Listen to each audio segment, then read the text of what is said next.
All right, and welcome back to The Light, the new music exchange, and the arts and media think tank. I am here with my good and fast friend, Sylver Logan Sharp, who is a singer, songwriter, and former lead singer for the band CHIC. How are you today?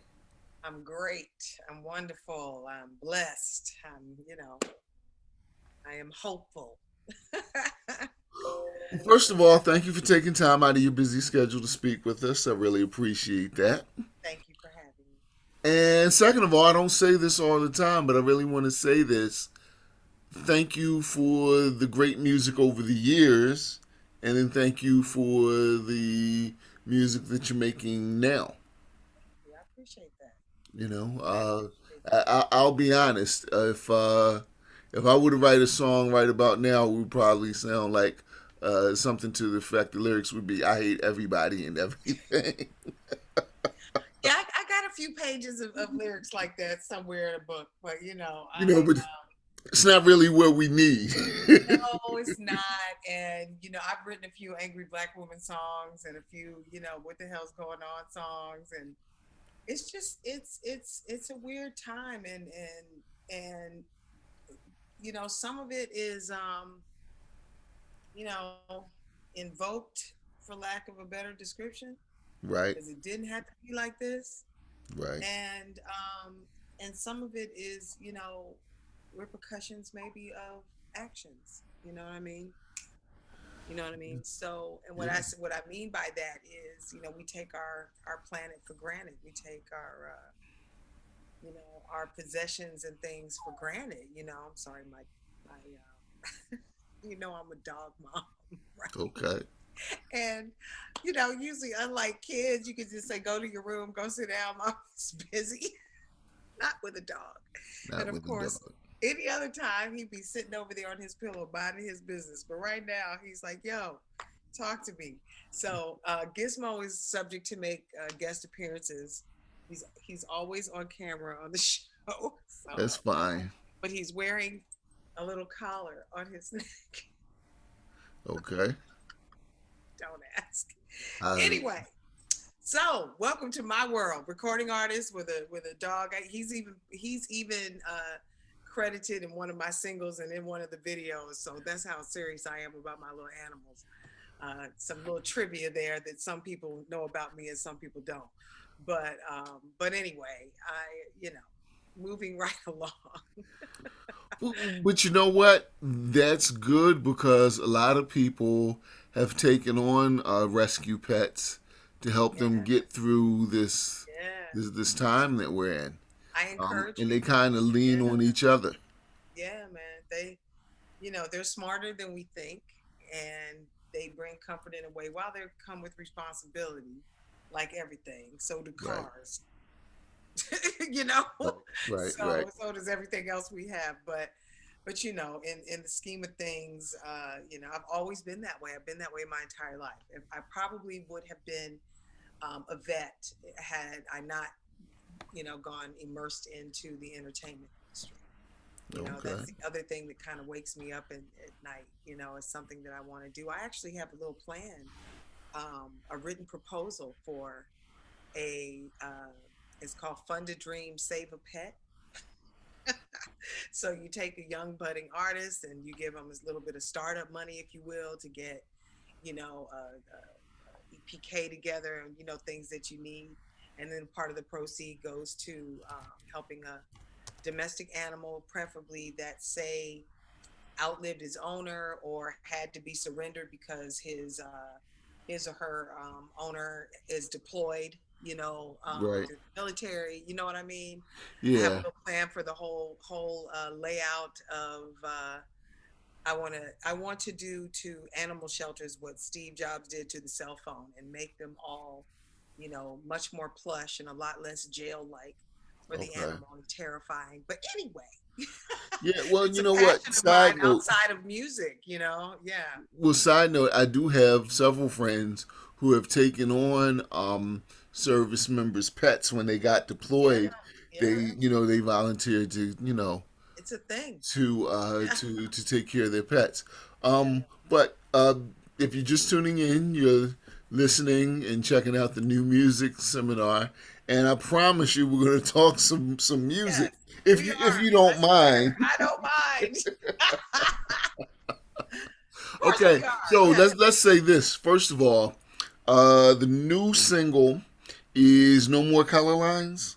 No more color lines. Yes. Right. Yes, yes, yes. Okay. So we are going to talk about that, but I would be remiss if I did not, before I get to that, ask you about what in the hell it was like to front Chic. I mean, you're talking about one of the most recognized bands in the world. Chic is up there with the Beatles and Yes, Earth, Wind, and Fire, and yes.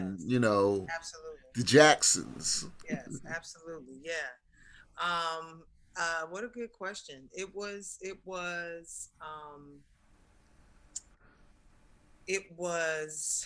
surreal on sometimes, and you know, I think for me at the time, I came into Chic um, after they had been, dormant, for lack of a better description, after the Okay. disco sucks era and all that kind of stuff. Right. So their comeback at a time, was, hip hop was really hot. We Right. still had record deals back then. We did not have social media back then. And Right. this was just the 90s. Like, it wasn't that long ago. Right. But Right. considering they're a band from the 70s, you know what I mean?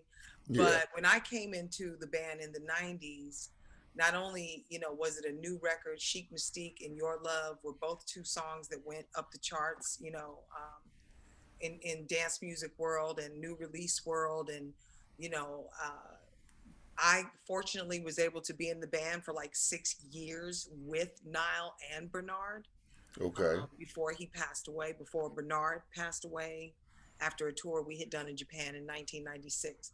So to work with both of them in the studio, recording new music and recording their hit songs. I have also recorded I Want Your Love, Dance, Dance, Dance, Everybody Dance, La Freak and Good Times, and I Think We Are Family, as far as the classic hits. And I have Right. live recorded other songs, like Right.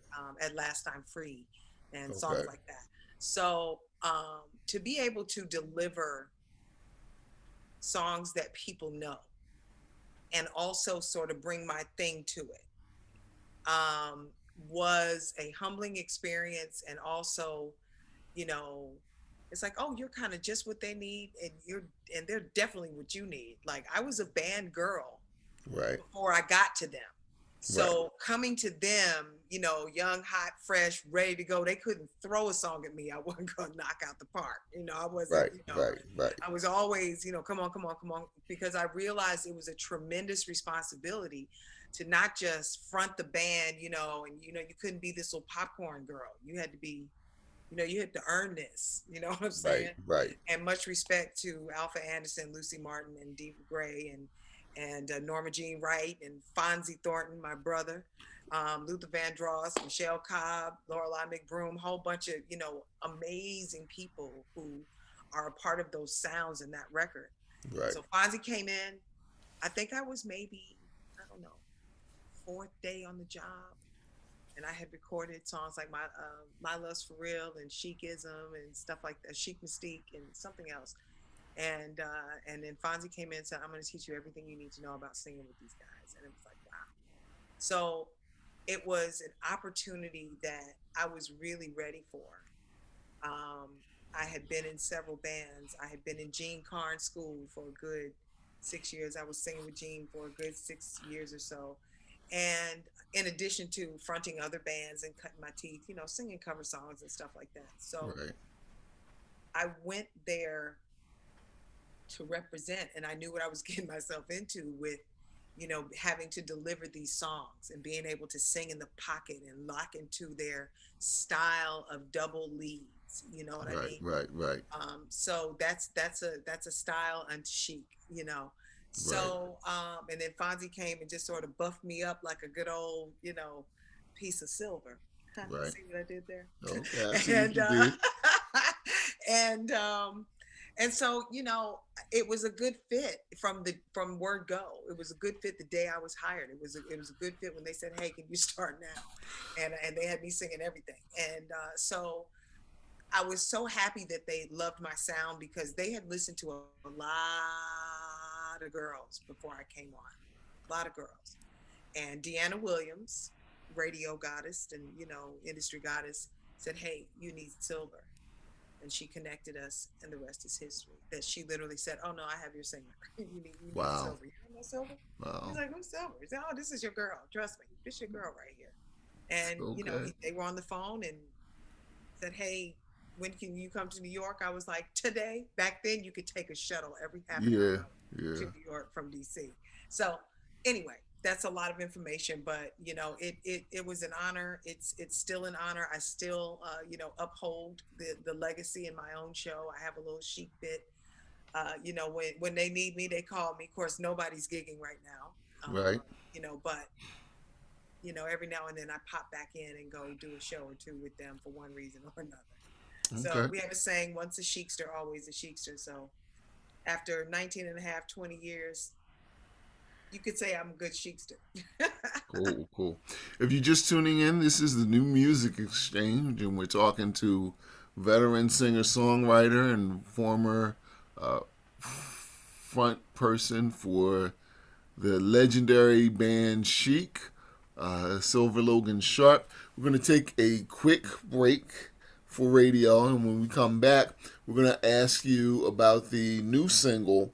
But don't stray too far from the Chic stories, because I do want to talk about the monster that is disco on my show, and in my world we respect disco bigly, as your former president would say. uh, This is the New Music Seminar. We're here with Sylver Logan Sharp, and I will be back right after this.